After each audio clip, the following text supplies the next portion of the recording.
नमस्कार। देश में कोई जातीय आधार पर जनगणना कराने की मांग कर रहा है तो कोई किसी जाति या वर्ग या धर्म के नाम पर आरक्षण की मांग कर रहा है।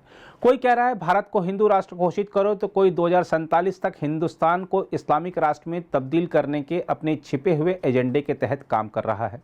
लेकिन इस सबके बीच देश की सबसे बड़ी समस्याओं घुसपैठ, धर्मांतरण और जनसंख्या विस्फोट की ओर किसी का ध्यान ही नहीं जा रहा है। यह समस्या कितनी गंभीर है इसका अंदाजा आप इसी से लगा सकते हैं कि भारत में घुसपैठ, धर्मांतरण और जनसंख्या विस्फोट के चलते 9 राज्यों, 200 जिलों और 300 तहसीलों में हिंदुओं की संख्या बेहद कम हो गई है या बिल्कुल नहीं है। पुणे में कार्यक्रम को संबोधित करते हुए भारत के PIL मैन के रूप में विख्यात सुप्रीम कोर्ट के वरिष्ठ अधिवक्ता अश्विनी उपाध्याय ने जो कुछ बताया है वह बेहद चौंकाने वाला है। पहले मैं सोचता था कि दिल्ली में रहते रहते, सुप्रीम कोर्ट में रहते रहते सब काम हो जाएगा, PIL करता रहूंगा, यहीं से कुछ होता रहेगा, PIL करता रहूंगा। फिर मुझे ध्यान आया कि नहीं, सनातन धर्म को मानने वाले इतने सुप्तावस्था में हैं, इनको मेरी PIL तो छोड़ो, इनको तो ये भी नहीं पता ये शीशगंज गुरुद्वारा बना किस लिए, इनको तो ये भी नहीं पता कि सनातन धर्म की रक्षा के लिए हमारे पूर्वजों ने क्या क्या बलिदान किया। इनको इतना भी नहीं पता कि होली मनाते हैं, दिवाली मनाते हैं तो कभी गुरुओं को नहीं ध्यान करते जिन गुरुओं के कारण होली दिवाली मना रहे हैं, कभी वीर शिवाजी को ध्यान नहीं करते जिसके कारण होली दिवाली दशहरा मना रहे हैं, ध्यान ही नहीं करते। इसलिए मैंने तय किया कि अब Monday to Friday Supreme Court और सैटरडे संडे समाज में आप लोगों के बीच में रहूंगा। समस्याएं सबको पता है, लेकिन समाधान हर समस्या का है। ऐसी कोई बीमारी नहीं जिसकी कोई, जोर से बोलिए, दवाई नहीं। ऐसी कोई बीमारी नहीं जिसकी कोई, और ऐसी कोई समस्या नहीं जिसका कोई समाधान नहीं। हर बीमारी का इलाज है और हर समस्या का समाधान है, लेकिन बीमारी की चर्चा करके बीमारी ठीक नहीं होती, उसका रूट काज एनालिसिस करना पड़ता है और फिर उसका अस्थायी समाधान ढूंढना पड़ता है। जैसे इजराइल आज की डेट में अस्थायी समाधान कर रहा है, देख रहे हैं ना, पहले उसने समझाया बुझाया, कुछ नहीं समझ में आया, फिर भय बिन होय न प्रीत। ये भय बिन होय न प्रीत कहां का सिद्धांत है? भारत का। सठे साठ्यम समाचरित कहां का सिद्धांत है? भारत का। लोहा लोहे को काटता है कहां का सिद्धांत है? ये सारे सिद्धांत दुनिया ने अपना लिया, हमने छोड़ दिया। और हमें पॉलिटिशियंस ने ऐसी जाति की अफीम खिलाई, भाषा की अफीम खिलाई, क्षेत्र की अफीम खिलाई, ऊंच नीच की अफीम खिलाई, अगड़े पिछड़े की अफीम खिलाई, दलित सवर्ण की अफीम खिलाई। ऐसी अफीम खिलाते रहे, हम उस अफीम खा खा के मस्त रहे और हमें पता ही नहीं चला कि हमारे पैर के नीचे की जमीन निकल चुकी। अरे 75 साल पहले आजाद हुए, 75 साल पहले देश का विभाजन हुआ, 75 साल में 9 राज्यों में खत्म हो गए, इतनी भी ये भी खबर नहीं है। मात्र 75 साल में 200 जिलों से खत्म हो गए, ये भी खबर नहीं है। मात्र 75 साल में 300 तहसीलों से खत्म हो गए, ये भी खबर नहीं है। हमारे लिए इजराइल से कई ज्यादा खतरा है। इजराइल में तो 1 गाजा पट्टी है, भारत में 300 गाजा पट्टी है। हमें खबर नहीं। 200 साल पहले दिल्ली दंगा हुआ, किसी को आजीवन कारावास फांसी हुई क्या? जोर से बोलिए जरा। जिस देश की न्यायिक व्यवस्था कमजोर होती है वहां अराजकता होती है।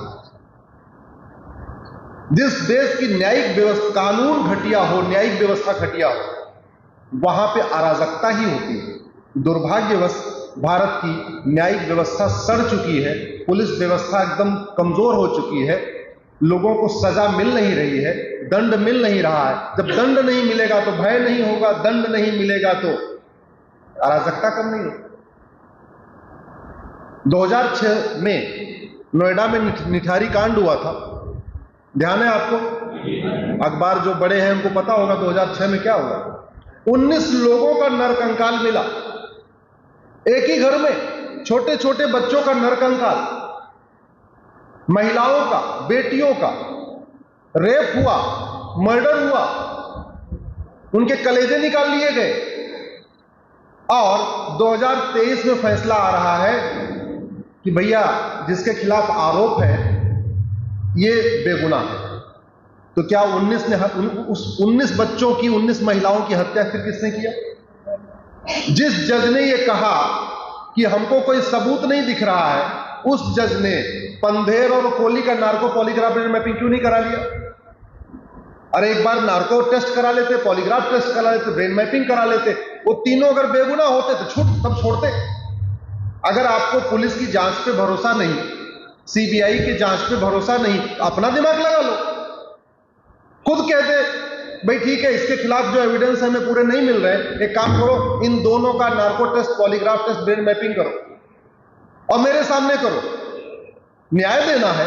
19 महिलाओं की हत्या हुई है, 19 बच्चियों की हत्या हुई है, जघन्य हत्या हुई है, उनके अंग के टुकड़े टुकड़े काटे गए हैं, और आप कह रहे हो कोई सबूत नहीं मिल रहा। दिल्ली दंगों वालों का किसी को आजीवन कारावास फांसी हुई क्या? जोर से बोलिए जरा। यहां 70,000 करोड़ का कॉमनवेल्थ घोटाला हुआ, किसी को आजीवन कारावास फांसी हुई क्या?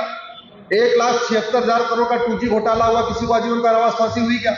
1,86,000 करोड़ का कोयला घोटाला हुआ, किसी को आजीवन कारावास फांसी हुई क्या? जयपुर में कन्हैया तेली की जघन्य हत्या हुई, सामने सामने कपड़ा सिलवाने के नाम पे आए, गला काट दिया, किसी को आजीवन कारावास फांसी हुई क्या? लोग धमकी देते रहते हैं, मैं ये कर दूंगा, सनातन धर्म को खत्म कर दूंगा, किसी को आजीवन कारावास फांसी हुई क्या? भारत की न्यायिक व्यवस्था सड़ चुकी है, पूरी जिम्मेदारी के साथ कह रहा है। और चूंकि दंड नहीं मिल रहा है, एक तो कानून भी कमजोर है, ऊपर से व्यवस्था सड़ गई। बड़े बड़े वकील कर लेते हैं, और वो वकील जब चाहते हैं 100-100, 200 तारीख लेते रहते हैं, और जज साहब तारीख पे तारीख देते रहते हैं। इस देश की आधी समस्या खत्म हो जाए अगर जस्टिस विद इन ईयर लागू हो जाए। 1 साल के अंदर मुकदमों का फैसला होना शुरू हो जाए तो मैं गारंटी के साथ कहता हूं आधी समस्याओं का समाधान हो जाए। गरीब आदमी की जमीन पे कब्जा होता है, उसको 30-40 साल मुकदमा लड़ना पड़ता है, फिर उसकी जमीन मिलती है, तो उसको न्याय कहां मिला? 30 साल जो उसने पूरा टाइम खराब किया, 30 साल वो टेंशन में रहा, पूरा परिवार टेंशन में रहा, उसको न्याय थोड़ी मिला। अरे किसी ने कब्जा किया, कब्जा खाली कर दिया। और अंग्रेजों ने जब कानून बनाया तो उन्होंने ऐसी व्यवस्था बनाई थी, क्योंकि जज भी उनके, वकील भी उनके, सब कुछ उन्हीं के थे। उन्होंने ऐसी व्यवस्था बनाई कि जज जिसको चाहे सजा दे, जिसको चाहे न दे, और सजा दे तो भी ठीक, छोड़ दे तो भी ठीक, उसकी कोई अकाउंटेबिलिटी नहीं। अगर ये कानून अच्छे होते तो जब तक यहां अंग्रेज थे, पीड़ित कौन था? जोर से बोलिए। भारतीय। टॉर्चर करने वाले कौन थे? अंग्रेज। किसी अंग्रेज को सजा हुई क्या? जोर से बोलिए जरा। जब कानून है, पुलिस है, जज है, न्याय व्यवस्था है, इसके बावजूद किसी अंग्रेज को सजा नहीं हुई, इसका मतलब कानून अच्छा नहीं है, सीधी सी बात। अनफॉर्चुनेटली वो व्यवस्था कंटिन्यू रही।